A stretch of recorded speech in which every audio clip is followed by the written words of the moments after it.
Tens of thousands of Ethiopians attended a large rally in the capital, Addis Ababa, in support of their Prime Minister, Abiy Ahmed.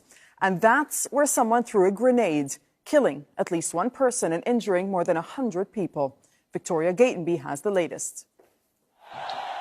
This was the moment the grenade exploded close to where Prime Minister Abiy Ahmed was sitting. For a few moments there was confusion before members of the security forces came onto the stage and led Abiy Ahmed to safety. Witnesses say they saw the man who targeted the Prime Minister. The Prime Minister was just concluding his speech, and at that moment there was a grenade thrown against him. But I think the guy was just trying to throw to the stage, while the guys beside him just took him, so that the grenade just went off on his hand.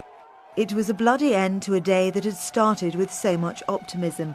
Hundreds of thousands of Ethiopians had gathered in the capital, Addis Ababa's Meskel Square, for a rally to support their new Prime Minister. Since taking office in April, the 42-year-old has announced a series of reforms, including the release of tens of thousands of prisoners, the opening of state-owned companies to private investment, and a proposed peace deal with Eritrea. In an address to the nation after the attack, Abiy said that those trying to divide Ethiopia would not succeed.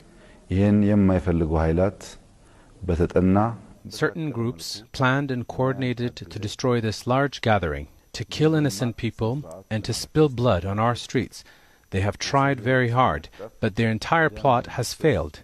Questions are being raised, though, about whether the security operation for such a large rally was adequate. Some of the officials have been saying that this is an attempt on the life of the Prime Minister, and definitely the show of support in the rally was a great demonstration that there is a solid support for the reforms by the Prime Minister. But at the same time, the grenade attack have revealed that these reforms are still fragile. Prime Minister Abiy says he is determined to bring change to Ethiopia, but this attack highlights the length some will go to try and stop him. Victoria Gatenby, Al Jazeera. Well, Ethiopia has the fastest growing economy in Africa, but that's been hampered by almost 3 years of anti-government protests.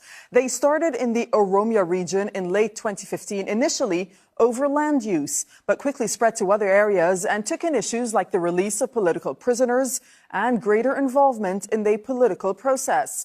In October 2016, the government declared a 6-month state of emergency. It would later extend that by 4 months. But it did little to dampen the violence. In April last year, the government said at least 669 people were killed in the protests. Almost a year later, Prime Minister Hailemariam Desalegn resigned and a second state of emergency was brought in. And then in April, a new Prime Minister for Ethiopia, Abiy Ahmed, a former leader from the Oromia ethnic group. There he is. And as we mentioned, it was a mass rally in Abiy's support that this grenade attack happened. Well, his short time in office has already been marked by significant reforms, including the release of prisoners, dialogue with the opposition, and peace talks with longtime rival Eritrea.